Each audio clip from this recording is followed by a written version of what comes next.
Hello everyone, आप सभी का इस लेक्चर में बहुत बहुत स्वागत करता हूं। तो जैसा कि आप देख पा रहे हैं, मेटलर्जी यानी कि मेटल एंड नॉन मेटल का फाइनली हम लास्ट लेक्चर में पहुंच चुके हैं। इस लेक्चर में 100% आपका चैप्टर ख़त्म हो जाएगा। मेटलर्जी चैप्टर पूरी तरीके से फिनिश हो जाएगी, मेटल नॉन मेटल पूरी तरीके से फिनिश हो जाएगी, जिसमें हमें डिस्कशन करना है corrosion of metal, alloy and amalgam. और उसके बाद थोड़ा सा हम बताएंगे आपको कि कोवेलेंट बॉन्ड क्या होता है, आयोनिक बॉन्ड क्या होता है, और फिर फिनिश कर देंगे इस चैप्टर को। राइट, तो चलिए करते हैं स्टार्ट। तो यहाँ पे हम बात करें तो सबसे पहले कोरोजन ऑफ मेटल की बात करते हैं। तो कोरोजन ऑफ मेटल को अगर हम सिंपली डिफाइन करने की कोशिश करें तो स्लोली ईटिंग, है ना, स्लोली ईटिंग of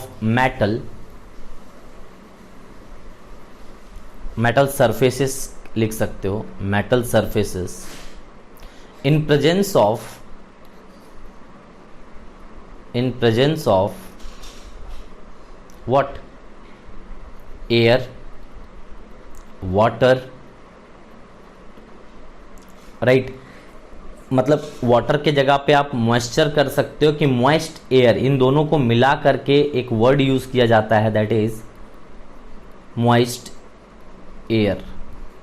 ठीक है, तो इस तरीके से जब आप मॉइस्ट एयर के प्रेजेंस में अगर इसके कांटेक्ट में अगर आप मेटल को लाएंगे, है ना, तो वो धीरे धीरे धीरे धीरे एक ब्राउन कलर का या फिर अलग अलग मेटल पे अलग अलग तरीके के कोरोजन होता है, तो धीरे धीरे वो कोरोजन होने लगता है। तो किसी भी मेटल का in presence of air and water, है ना, स्लोली ईटिंग हो जाना, स्लोली उसका खत्म हो जाना, डिग्रेड हो जाना ही क्या कहलाता है? Corrosion of metals. तो सिंपली यहाँ पे आपको यही दिमाग में रखना है कि ये जो कोरोजन प्रोसेस होता है वो slowly eating of metal surfaces, यही प्रोसेस होता है। सॉरी। तो अब क्या करना है कि हमें इसको प्रिवेंट करना है ना। पहले तो मैं कोरोजन का आपको रिएक्शन लिख के बता देता हूं। जैसे कि मान लीजिए कि आयरन आपने लिया, है ना, तो आयरन को आपने सॉलिड फॉर्म में रखा हुआ है। बहुत सारे चीज़ आपके घर में आयरन के पड़े हुए रहते हैं, बाहर में भी ऐसे ही, और बहुत सारे चीज़ यूज में भी लगे हुए रहते हैं आपके घर में। सो आयरन है। अब चूंकि एटमॉस्फेयर में तो एयर तो रहता ही है भैया, तो एयर अगर है तो O2 के कांटेक्ट में आ जाएगा, एयर में O2 है तो ऑक्सीजन के कांटेक्ट में आ जाएगा, और साथ में वाटर वेपर मौजूद रहता ही है। तो इन दोनों को कलेक्टिवली आप यहाँ पे बोल दीजिए कि मॉइस्ट एयर के साथ में अगर आपका रिएक्शन, मतलब मॉइस्ट एयर आपके एटमॉस्फेयर में मौजूद है, तो ये क्या करता है? मॉइस्ट एयर कहने का मतलब आपके हवा में, जो आपके घर के आइट साइड में जो सराउंडिंग में हवा है, उसी में ही वाटर वेपर मिला हुआ है। तो ये क्या करता है कि आयरन को स्लोली ईटिंग कर जाता है ना। यहाँ पे x टाइम्स ऑफ वाटर आपको लेना है, यानी कि कितना अमाउंट ऑफ वाटर, अलग अलग एरिया पे अलग अलग वाटर मॉलिक्यूल वहाँ पे मौजूद रहता है सराउंडिंग में। कोस्टल एरियाज में ज़्यादा वाटर मॉलिक्यूल रहते हैं, ड्राई एरिया में थोड़ा कम रहते हैं। तो ये फाइनली जो प्रोडक्ट बना लेता है, दैट इज Fe2O3.XH2O बना लेता है। ठीक है, तो ये प्रोडक्ट ही क्या कहलाता है? रस्टिंग। ये मैंने आयरन का बताया है ना, ये आयरन का कोरोजन हमने बताया है, जिसे हम रस्टिंग के नाम से जानते हैं। तो ये कुछ एग्जाम्पल हैं जिसके कोरोजन के कहा जा सकता है कोरोजन। अब हमें इससे बचना है। ठीक है, इसका प्रिवेंशन मेथड आपको समझ में आ जाना चाहिए, क्योंकि अगर भैया स्लोली ईटिंग कर रहा है तो आखिर मेटल को तो बचाना पड़ेगा ना। तो आखिर प्रिवेंशन मेथड क्या है? तो आप इसके प्रिवेंशन मेथड समझ लीजिए। तो सबसे पहले अगर हम प्रिवेंशन मेथड की बात करें तो बहुत सारा चीज़ आप करते हो घर में। आप जो गेट वगैरह लगाते हो मेटल का, उसमें आप क्या करते हो? पेंटिंग करते हो, है ना। तो आप कह सकते हो कि सर पेंटिंग से हम यहाँ पे उसके लाइफ को बढ़ा सकते हैं, यानी कि कोरोजन होने का जो प्रोबेबिलिटी है उसको कम कर सकते हैं। आप कह सकते हैं कि बाय एलॉइंग आप कम कर सकते हैं। एलॉय करने का भी मकसद यही होता है। एलॉय का मतलब होता है दो और दो से ज़्यादा मेटल को मिक्स करना, और मिक्स इसीलिए करते हैं क्योंकि हम कोई भी कैरेक्टरिस्टिक्स को इन्हेंस करना चाहते हैं, कुछ प्रॉपर्टी को बढ़ाना चाहते हैं, जिसके कारण हम यहाँ पे कहते हैं कि ये एलॉइंग की जाती है। और इसी तरीके से आप कह सकते हैं कि ग्रीसिंग कर सकते हैं आप, है ना, सो ग्रीसिंग कर लीजिए। तो ऐसे बहुत सारे मेथड हैं जिससे आप यहाँ पे प्रिवेंशन कर सकते हैं, किससे, रस्टिंग से, यानी कि कोरोजन ऑफ मेटल से। कोरोजन का और एग्जांपल लेना चाहेंगे तो एल्यूमिनियम का भी कोरोजन हो सकता है, ऐसा नहीं है। यहाँ पे एक रस्टिंग, एक आयरन का जब कोरोजन होता है तो रस्टिंग कह लिए, जब यहाँ पे सिंपली एल्यूमिनियम का भी कोरोजन करा सकते हो आप, है ना। इसी तरीके से कॉपर का भी आप इसका भी रस्टिंग होता है, कोरोजन होता है, मतलब कोरोजन कहेंगे, ठीक है। सिल्वर का भी होता है, आप देखते हो कि सिल्वर में ब्लैक कलर का धाग मतलब धब्बा पड़ जाता है उसमें, तब जाकर के आप जाते हो उसको फिर से साफ करवाने के लिए। उसी तरीके से आप कॉपर में देखेंगे तो ग्रीन कलर का वहाँ पे एक लेयर चढ़ जाता है, जब आप उसको एटमॉस्फेयर के कांटेक्ट में लाते हैं तो ग्रीन कलर का कोटिंग चढ़ जाता है इसमें, है ना, ग्रीन कलर का दिखने लगता है, तो वो खराब दिखने लगता है कॉपर। ये ब्लैक कलर का हो जाता है सल्फाइड से रिएक्शन करके, सल्फर से रिएक्शन करके AgS बना लेता है। उसी तरीके से यहाँ पे कॉपर भी बना लेता है अपना एटमॉस्फेयर में मौजूद कार्बोनेट से रिएक्शन करके कॉपर कार्बोनेट बना लेता है, कॉपर हाइड्रोक्साइड बना लेता है, ये सब चीज़, तो ये ग्रीन कलर का हो जाता है। एल्यूमिनियम भी मॉइस्ट एयर से रिएक्शन करके ये मतलब इसकी शाइनिंग नेचर बिल्कुल ही चली जाती है, ठीक है। तो इस तरीके से हम कहते हैं कि इनकी भी, है ना, कोरोजन होती है। और रस्टिंग प्रोसेस यही है कि आप या तो एलॉइंग कीजिए या फिर आप ग्रीसिंग कीजिए, पेंटिंग कीजिए, गैल्वेनाइजेशन करिए, है ना। गैल्वेनाइजेशन कहते हैं कि जब एक मोर रिएक्टिव मेटल का आप मोर रिएक्टिव मेटल का कोटिंग कर देते हैं एक दूसरे मेटल के ऊपर में, तो गैल्वेनाइजेशन कहलाता है। स्पेशली ये जिंक का यहाँ पे कोटिंग करने को गैल्वेनाइजेशन कहते हैं। जिंक की कोटिंग होती है आयरन में, है ना, ताकि वो उसकी लाइफ को बढ़ाया जा सके, जिसके कारण हम इसे क्या कहते हैं, इस प्रोसेस से भी आप इसको बचा सकते हैं, कोरोजन ऑफ मेटल को, है ना। तो ये था अपना this is all about corrosion of metal. Now next हम मूव करते हैं, ये आपको पूरी तरीके से मैंने समझा दिया है। अब हम बात करते हैं एलॉय की। तो एलॉय सिंपली कुछ होता नहीं है बेटा, यहाँ पे आप चाहते हैं कि कोई भी प्रॉपर्टी इन्हांस करना चाहते हैं, हो सकता है टेंसाइल स्ट्रेंथ को इन्हांस करना चाहते हैं, ठीक है, हो सकता है आप स्ट्रेंथ को बढ़ाना चाहते हैं, तो किसी भी प्रॉपर्टीज को, स्पेसिफिक प्रॉपर्टीज को आप क्या करना चाहते हैं, इन्हांस करना चाहते हैं, तो आप बढ़ाना चाहते हैं तो आप एलॉय कर सकते हैं, यानी कि मिक्स कर सकते हैं 2 और मोर मेटल को, ठीक है। अब यहाँ पे क्यों किया जाता है तो आप समझ लीजिए, to increase the resistance to corrosion, है ना। तो एलॉय इसीलिए किया जाता है कि आप रेसिस्ट कर सके कोरोजन से, है ना, रेसिस्ट कर सके किससे, कोरोजन से, ये हो सकता है ना। टू मॉडिफाई केमिकल रिएक्टिविटी को मॉडिफाई करना है, ज़्यादा करना है, कम करना है, तो आप इसकी कोटिंग करा सकते, मतलब मिला सकते हैं, एलॉय कर सकते हैं ना। टू इंक्रीज दी हार्डनेस को, स्ट्रेंथ को बढ़ाने के लिए, है ना, टेंसाइल स्ट्रेंथ को बढ़ाना चाहते हैं तब भी कर सकते हैं। टेंसाइल स्ट्रेंथ, हार्डनेस, ये टेंसाइल स्ट्रेंथ, हार्डनेस की बात करें तो ये इसके कारण हम एलॉइंग करते हैं। मैं क्या करूँगा कि वीडियो में मैं आपको एक क्या करूँगा कि पूरी तरीके से एलॉय का एक टेबल दे दूंगा, ठीक है। तो एलॉय का एक टेबल दे दूंगा इस वीडियो में आपको, जस्ट यहीं पे अभी आप देख सकते हैं कि मतलब आपको मिल जाएगा एलॉय का, जैसे ही हम डिस्कशन खत्म कर रहे हैं, मतलब ये वाला आपको एक टेबल मिल जाएगा।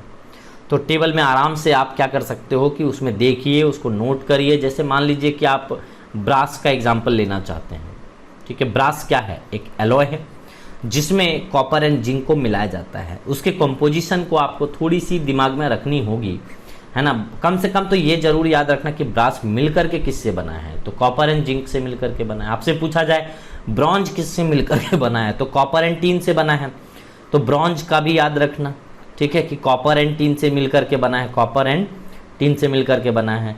इसी तरीके से जर्मन सिल्वर से पूछा जा सकता है, गन मेटल पूछा जा सकता है, बेल मेटल पूछा जा सकता है, स्टेनलेस स्टील पूछा जा सकता है, निकल स्टील पूछा जा सकता है, एल्निको पूछा जा सकता है। तो आपसे किसी भी तरह का एलॉय पूछा जा सकता है, उसके कहाँ यूज हैं, उसकी क्या कॉम्पोजिशन है, ये आपसे पूछा जा सकता है। तो मैं आपके साथ एक टेबल शेयर कर रहा हूं, देख लेना, okay. So this is all about what, alloys. अब हम आते हैं अमलगम पे। तो अमलगम क्या होता है, अमलगम सिंपली हम कहते हैं कि किसी भी मेटल में अगर मर्क्यूरी को मिक्स कर दीजिए, है ना, तो amalgam are homogeneous mixture of metal and mercury. तो यहाँ पे आप सिंपली अमलगम को बता सकते हैं कि this is your amalgam. Amalgam क्या होता है? So it is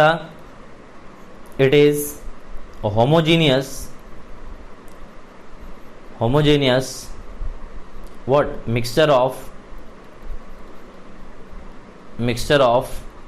metal and mercury। किसी भी मेटल को अगर आप मर्क्यूरी से रिएक्शन करा देते हैं, मिला देते हैं इसके साथ में, तो इसी को हम कहते हैं मेटल अमलगम।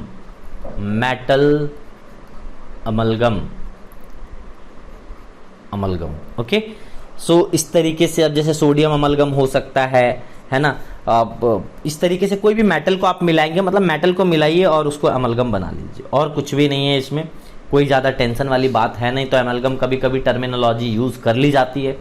तो अब मैं आपको यहाँ पे आयोनिक कंपाउंड और कोवेलेंट कंपाउंड के बारे में थोड़ा सा एक एक एग्जाम्पल लेकर के समझा देता हूँ। तो मैं सबसे पहले कोवेलेंट बॉन्ड को बताना चाहूँगा। तो कोवेलेंट बॉन्ड जो होता है बेटा, कोवेलेंट बॉन्ड ये जो होता है वो शेयरिंग ऑफ इलेक्ट्रॉन से बनता है ना। किससे बनता है? शेयरिंग ऑफ इलेक्ट्रॉन से। ये बहुत इंपॉर्टेंट, शेयरिंग ऑफ इलेक्ट्रॉन से। कैसा शेयर, एक एग्जांपल लेकर के क्लियर कर लेते हैं। जैसे मान लीजिए कार्बन है, कार्बन के कितने वैलेंस इलेक्ट्रॉन है आप बता सकते हैं? सो कार्बन के 4 वैलेंस इलेक्ट्रॉन है, ऐसा आपको पता है ना। ये ऐसा 4 वैलेंस इलेक्ट्रॉन है। और उसी तरीके से आपसे पूछा जाए कि हाइड्रोजन का वैलेंस इलेक्ट्रॉन कितना है, तो चारों तरफ पहले तो हाइड्रोजन लिख लीजिए। यहाँ पे CH4 का मॉलिक्यूल का हम बना रहे हैं, तो CH4 बना रहे हैं, तो यहाँ पे चारों तरफ हाइड्रोजन लिखना पड़ेगा। अब इसके इलेक्ट्रॉन्स को मैंने येलो कलर से दिखा दिया, इसके इलेक्ट्रॉन को येलो कलर से दिखा दिया। अब हाइड्रोजन जितना भी होता है ना, हाइड्रोजन चाहता है कि मैं सिर्फ और सिर्फ डुप्लेट कंप्लीट करूं, है ना। हाइड्रोजन डुप्लेट यानी कि 2 इलेक्ट्रॉन अपने वैलेंस सेल में रखने को डुप्लेट कहते हैं। और अदर देन हाइड्रोजन जो होता है, अदर देन हाइड्रोजन जो होता है वो चाहता है कि हम ऑक्टेट कंप्लीट करें, तभी जाके स्टेबल होते हैं। सो ऑक्टेट का मतलब 8 इलेक्ट्रॉन होता है, और तब जाके ये लोग स्टेबल हो जाते हैं। तो देखिए इसने दोनों बात की है, कार्बन ने बात की हाइड्रोजन से, और यहाँ पे दोनों एक दूसरे से म्यूचुअल अंडरस्टैंडिंग के साथ में बात करते हैं और बोलते हैं कि भाई चलो शेयरिंग करते हैं। तो शेयरिंग करने से क्या होगा कि देखिए यहाँ पे हर एक हाइड्रोजन अपना डुप्लेट कंप्लीट कर लेगा बेटा, ऐसा बात कर लेता है कि भाई मेरे को 1 इलेक्ट्रॉन आप अपना शेयर करने मुझे दो, तो मेरी डुप्लेट कंप्लीट हो जाएगी, तो मैं स्टेबल हो जाऊंगा। तो उसी समय कार्बन भी कहता है भाई मैं भी ऑक्टेट कंप्लीट करना चाहता हूँ, मुझे भी आप अपने इलेक्ट्रॉन को शेयर करा दो। तो ये लोग इसको भी शेयर करवा देते हैं। तो देख लीजिए जो बड़ा वाला रेड सर्कल है उसके अंदर 8 इलेक्ट्रॉन है, काउंट कर लीजिए बड़ा वाले सर्कल में, और जो छोटे छोटे सर्कल है हाइड्रोजन वाले उसमें 2-2 इलेक्ट्रॉन है। सो दोनों का काम बन गया और ये स्टेबल हो गए। यहाँ पे आप CH4 को ऐसे लिखते हैं, इन जनरल यहाँ पे ऐसा लिख देते हैं, राइट। और इसको कंडेंस करना चाहें तो CH4 को आप ऐसा लिखते हैं, और इसी को बेटा आप मीथेन भी कहते हैं। तो आप ये समझिए कि मीथेन एक क्या है, कोवेलेंट कंपाउंड है ना। क्या है? कोवेलेंट कंपाउंड है। कोवेलेंट कंपाउंड क्यों है? क्योंकि ये शेयरिंग ऑफ इलेक्ट्रॉन से ये बना है। तो ये सिंपल सा लॉजिक है कि कोवेलेंट बॉन्ड इसी तरीके से कहते हैं कि जो शेयर करता है उसे कोवेलेंट बॉन्ड कहते हैं सिंपली, राइट। चलिए आयोनिक बॉन्ड क्या होता है इसको समझाता हूं आपको। तो यहाँ पे आयोनिक बॉन्ड समझने के लिए सबसे पहले आपको ये बता दूं कि आयोनिक बॉन्ड, फिर से यहाँ पे मैं एक एग्जांपल लूंगा, और सबका इच्छा वही रहता है कि मैं नोबल गैस कॉन्फ़िगरेशन को एक्वायर कर लूँ, यानी कि स्टेबिलिटी को एक्वायर कर लूँ।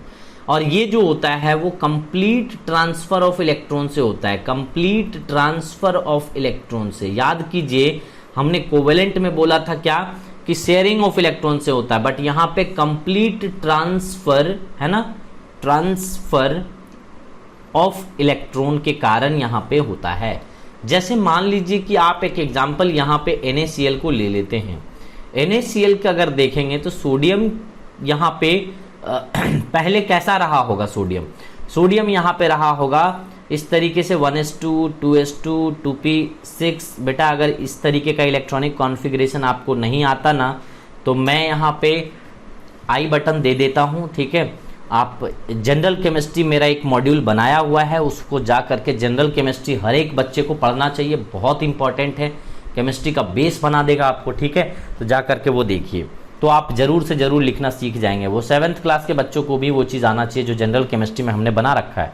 तो यहाँ पे आप देखिए कि ये 3s1 है, तो ये क्या होगा कि एक इलेक्ट्रॉन को अगर डोनेट कर देगा ना, कंप्लीट डोनेट कर देगा, तो यहाँ पे कोई तो चाहिए इसको लेने के लिए, ये डोनेट तभी तो करेगा, कोई चाहिए इसको तो एक इलेक्ट्रॉन को डोनेट करेगा तो ये कहाँ पहुँच जाएगा बेटा, बोलो तो Na+ में पहुँच जाएगा, Na+ में। लेकिन कॉन्फ़िगरेशन देखो कितना मजा हो जाता है, 1s2, 2s2, 2p6। ये किसके कॉन्फ़िगरेशन में पहुँच गया है, ये नियॉन का कॉन्फ़िगरेशन में पहुंच गया बेटा। तो स्टेबल कॉन्फ़िगरेशन हो गया ना, यहाँ पे पूरे पीरियोडिक टेबल में ये लोग स्टेबल होते हैं बेटा, helium, neon, argon, krypton, xenon, radon. तो हर कोई यही चाहता है पीरियोडिक टेबल में कि हम भी इसी की तरह बन जाएं, इसी की तरह हम भी अपना इलेक्ट्रॉनिक कॉन्फ़िगरेशन कर लें, ठीक है। यही सबका लालच होता है, ठीक है। और इसी के कारण लोग इलेक्ट्रॉन को ट्रांसफ़र करते हैं या शेयर करते हैं या व्हाटएवर जो भी करते हैं, वो पर्पस यही होता है कि इसके नज़दीक जो रहता है, जैसे सोडियम किसके नज़दीक था, यहाँ देख लो नियॉन के नज़दीक था, यानी कि इसका 11 इलेक्ट्रॉनिक कॉन्फ़िगरेशन है, इसका 10 है।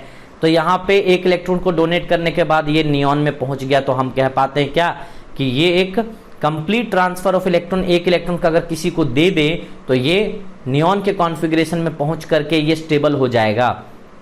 इसी तरीके से क्लोरीन की बात करें तो क्लोरीन जो होता है वो 1s2, 2s2, 2p6 है ना, 3s2, 3p5, ये होता है इलेक्ट्रॉनिक कॉन्फ़िगरेशन। तो ये चाहता है कि कोई मुझे एक इलेक्ट्रॉन दे दे, और ये चाहता है मुझे एक इलेक्ट्रॉन डोनेट करना है। तो भैया ये नेचर में एक दूसरे से मिलते रहेंगे। जैसे ही एक दूसरे से यहाँ पे Cl- एक इलेक्ट्रॉन को जब ले लेगा तो ये 3p6 हो जाएगा बेटा। 3p6 किसका होता है बोलो, ये 17 है, तो 18 यहाँ पे आर्गोन का 3p6 होता है बेटा। तो अपने नज़दीकी नोबल गैस में पहुँच गया कि नहीं। तो ये इसको नज़दीकी नोबल गैस में पहुँचने के लिए इसको क्या करना पड़ेगा, एक इलेक्ट्रॉन को गेन करना पड़ेगा, तभी ये एक दूसरे को नेचर में मिलते हैं। और नेचर में मिलने के बाद बोलते हैं इलू इलू, है ना, इलू इलू। तो ये एक दूसरे से इलू इलू करके यहाँ पे एक दूसरे से मिल जाते हैं, और ये यहाँ पे NaCl का फॉर्मेशन कर लेते हैं नेचर में। तो ये जो कंपाउंड बना बेटा वो क्या बना, आयोनिक कंपाउंड बना है। सो आयोनिक कंपाउंड कैसे पता चला सर, क्योंकि यहाँ पे सोडियम ने कंप्लीट एक इलेक्ट्रॉन क्लोरीन को दे दिया है, जबकि वहाँ पे जो CH4 का था वहाँ पे शेयर किया गया था, कंप्लीट नहीं दिया था। तो this is the difference between compound, ionic compound and covalent compound. तो इस तरीके से मैंने पूरे आपके metal and non metal chapter को, जो उसमें मेटलर्जी में इन्वॉल्व था, ये इसको मैंने पूरी तरीके से कंप्लीट कर दिया है। So this is all about ये चैप्टर। आपको मैं 50 क्वेश्चन जैसा भी कहता हूं कि हर चैप्टर के एंड में मेरे जितने भी वीडियो होंगे उसके चैप्टर के एंड पे आपको 50 क्वेश्चंस मिल जाते हैं। तो जाइए उन 50 क्वेश्चंस को ट्राई करिए। बहुत ही सेलेक्टिव क्वेश्चन है, बहुत ही अच्छे क्वेश्चन है। अगर आप उसे कर पाएंगे तो आप समझिए कि मतलब आपको कॉन्सेप्ट क्लियर है, आप अच्छे तरीके से सारे के क्वेश्चंस कहीं से भी फिर कर पाएंगे। ठीक है, तो आज के लेक्चर में इतने ही, मिलते हैं फिर नए चैप्टर के साथ में। तब तक के लिए धन्यवाद।